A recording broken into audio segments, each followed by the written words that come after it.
माही को हमेशा से ही कुकिंग का काफी शौक था और वो अक्सर कुछ न कुछ नया बनाती रहती थी और उसके खाने की सभी काफी तारीफ भी किया करते थे। माही का सपना था एक शेफ बनने का, लेकिन उसके पिता की मौत के बाद वो ये नहीं कर सकी और अब वो अपनी माँ रमा के साथ रहा करती है। पर अब भी माही एक शेफ बनने की आस लगाए हुए थी। एक दिन माही की माँ उसके पास आकर कहती है, माही, तेरे चाचा जी ने तेरे लिए रिश्ता देखा है। लड़का बहुत पढ़ा लिखा है और घर भी काफी अच्छा है। लड़के की एक फोटो तेरे चाचा ने भेजी है, देख और बता कैसा है लड़का। माँ वो सब तो ठीक है, पर मुझे अभी शादी नहीं करनी। मैं एक कुक बनना चाहती हूँ। अरे आखिर एक बावर्ची बनकर करना ही क्या है। तुझे ज्यादा शौक है ना खाना बनाने का, तो ससुराल में भी सबको बनाकर खिला दियो। तेरी सास और तेरा पति सब खुश हो जाएंगे। माँ आप तो ऐसा मत कहो ना। मुझे नहीं पता, ये लड़के की फोटो पसंद है तो कर, नहीं पसंद है तो भी तेरी शादी इससे ही होनी है। इतना कहकर रमा वहाँ से चली जाती है और माही ये सब सुनकर काफी मायूस हो जाती है और अब वो उस लड़के की तस्वीर देखती है और सोचती है, लगता है अब शादी करने के अलावा कोई और दूसरा चारा नहीं है मेरे पास। माँ की बात माननी ही पड़ेगी, क्योंकि वो मुझे कभी भी ऐसे शेफ नहीं बनने देंगी। इतना कहकर माही अपनी माँ रमा के कमरे में जाती है और उसे शादी के लिए हाँ कर देती है। ये सुन रमा खुश हो जाती है और कहती है, मुझे पता था मेरी बेटी तो अपनी माँ की बात जरूर मानेगी। सुन, कल वो लोग तुझे देखने आ रहे हैं, तो तू अपने हाथों से सबसे अच्छा खाना बनाना उनके लिए। ठीक है माँ। अब अगले दिन आनंद और उसकी माँ रूपा के साथ माही को देखने उसके घर आते हैं। रूपा थोड़ी पुरानी ख्यालात की थी, तो वो हर चीज पर बहुत गौर करती है। रमा माही को नाश्ता लेके आने के लिए कहती है और माही नाश्ता लेकर सर नीचे झुकाए आती है और सभी को चाय नाश्ता देती है। माही की सादगी देख रूपा कहती है, हमें आपकी लड़की पसंद आई, लेकिन उससे पहले हमें इससे कुछ पूछना है। हाँ पूछिए, आपको जो पूछना है। ये बताओ, तुम्हें कोई फालतू का शौक तो नहीं है ना? मेरा मतलब है नाच गाना या फिर वीडियो बनाना, ऐसा कुछ। अरे बहन जी, आप ये क्या कह रही हैं? मेरी बेटी तो एकदम सीधी है, गाय की तरह। माफ करिएगा रमा जी, पर मैंने ये बात आपकी बेटी से पूछी है, ना कि आपसे। हाँ बताओ माही बेटी। नहीं जी, मुझे बस खाना बनाने का शौक है। हाँ ये ठीक है, क्योंकि जो लड़कियां आजकल नाच गाना करती हैं ना, वो वीडियो बनाती हैं, मुझे नफरत है उनसे। तो रमा जी बताओ, कब करनी है बच्चों की शादी? मुझे आपकी बेटी पसंद आई है। अगर आप मेरे बेटे से कुछ पूछना चाहो तो पूछ सकती हैं। नहीं रूपा जी, मुझे आप पर और आपके बेटे पर पूरा भरोसा है। आपके घर में मेरी बेटी बहुत खुश रहेगी। ठीक है, फिर मैं कल ही पंडित जी से कहकर शादी की तारीख निकलवाती हूँ। हाँ जी जरूर। इतना कहकर सभी लोग वहाँ से चले जाते हैं और रमा अब बहुत खुश थी कि उसकी बेटी की शादी पक्की हो गई है। अगले दिन रूपा का कॉल आता है और वो रमा को शादी की डेट बताती है। समय बीतने के साथ अब माही और आनंद की शादी भी हो जाती है और माही अपने ससुराल में आ जाती है, जहाँ वो शादी की पहली रात अपने पति आनंद का इंतजार कर रही थी। अब कमरे में आनंद आता है और माही के पास बैठकर कहता है, आखिरकार हमारी शादी हो ही गई। तुम्हें पता है, शादी से पहले जब मैंने तुम्हें देखा था तो तुम मुझे बहुत पसंद आई थी और मैंने सोच लिया था कि तुमसे ही शादी करनी है। और देखो, मैंने जो मांगा मुझे मिल गया। अब तुम मुझसे आज जो भी मांगोगी मैं वो तुम्हें दूंगा। बताओ तुम्हें मुझसे क्या चाहिए आज? जी मुझे आपसे बस एक ही चीज चाहिए। हाँ मांगो, जो भी मांगना है। मुझे एक शेफ बनना है। यार ये तो तुमने कुछ ऐसा मांग लिया है जो मैं चाहकर भी तुम्हें नहीं दे सकता हूँ। पर क्यों?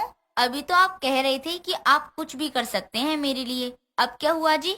यार मैं तो तुम्हारे लिए कुछ भी करने को तैयार हूँ, लेकिन मेरी माँ ये सब नहीं करने देगी, क्योंकि उन्हें इन सब से नफरत है।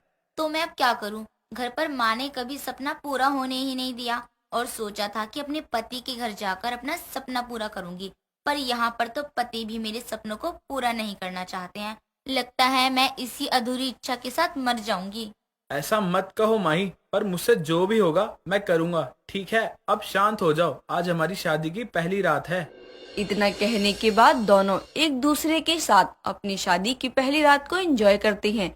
अगली सुबह माही आनंद से एक बार रूपा से बात करने को कहती है, अपने सपने के बारे में।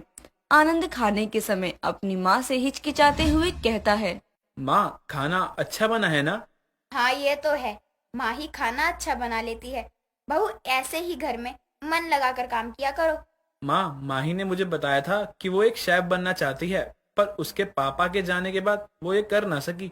तो क्यों ना हम इसका सपना पूरा करने में मदद करें।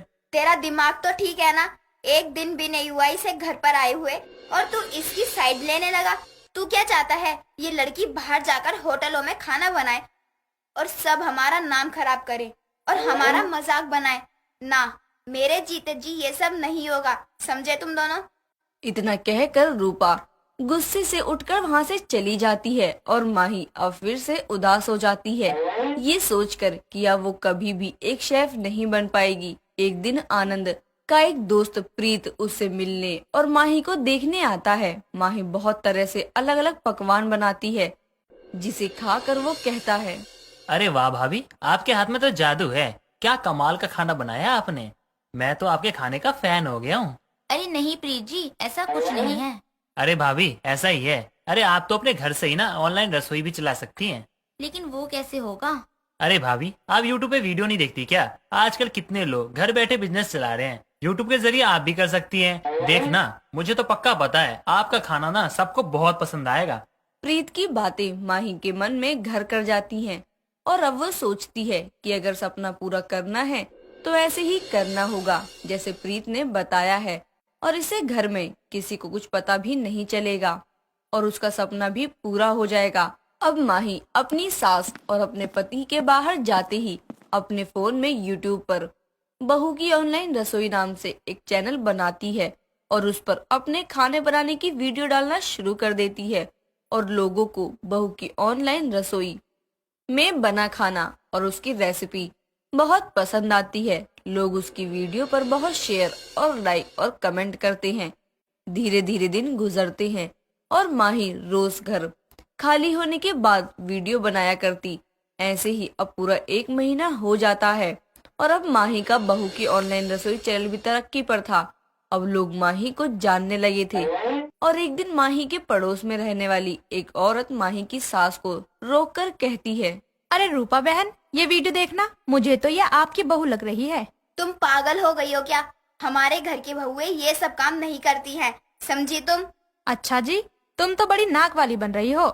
जरा देखो तो ये किसकी बहू है। रूपा उस वीडियो में माही को देखकर नाराज हो जाती है और गुस्से में वहां से अपने घर आकर माही को जोरों से आवाज लगाती है और माही के आने के बाद उसे कहती है, तुम्हारी हिम्मत कैसे हुई ये सब करने की? क्या हो गया माँ जी, आप इतने गुस्से में क्यों हैं? भोली मत बनो, जैसे तुम्हें कुछ पता ही नहीं है कि मैं किस बारे में बात कर रही हूँ। माँ जी, मुझे सच में नहीं मालूम आप क्या कह रही हैं। इन दोनों की ये आवाजें सुनकर अब आनंद भी भागता हुआ आता है और कहता है, अरे माही और माँ, क्या हुआ? आप लड़ क्यों रहे हो? अपनी इस बीवी से पूछो, इसने कितना बड़ा विश्वासघात किया है हमारे साथ। माही, माँ क्या कह रही है? वो जी बात ये है कि अब माही अपनी सास और अपने पति को बहू की ऑनलाइन रसोई चैनल और वीडियो के बारे में बताती है। ये सब सुनकर अब आनंद भी नाराज हो जाता है कि माही ने इस बात के बारे में उसे नहीं बताया और अब रूपा माही से उसका फोन छीनकर अपने पास रख लेती है ताकि वो वीडियो ना बना सके। और कुछ दिन ऐसे ही बीत जाते हैं, पूरे 1 महीने तक। जब माही अपने खाने की वीडियो यूट्यूब पर अपलोड नहीं करती तो कुछ आस पड़ोस की औरतें और उनकी लड़कियां माही के घर आकर उसकी सास से कहती हैं कि माही अपने चैनल पर वीडियो क्यों नहीं डाल रही है और बताती हैं कि माही की बहू की ऑनलाइन रसोई को देखकर काफी औरतें और लड़कियां अच्छा खाना बनाने लगी हैं। और अपनी बहू की इतनी तारीफें सुनकर अब रूपा की भी सोच बदल जाती है अपनी बहू के प्रति और वो माही से कहती है, बहू मुझे माफ कर दे, मुझे नहीं पता था कि तेरी वजह से मेरा सर झुकेगा नहीं बल्कि गर्व से उठेगा। मुझे माफ कर देना बहू। अरे माँ जी, आप ये सब क्या कह रही हो? अगर आप मुझे तब नहीं रोकती तो शायद आज मैं यहाँ तक ना आ पाती। इतना कहने के बाद रूपा माही को उसका फोन वापस कर देती है और उसे बहू की ऑनलाइन रसोई दोबारा चालू करने को कहती है।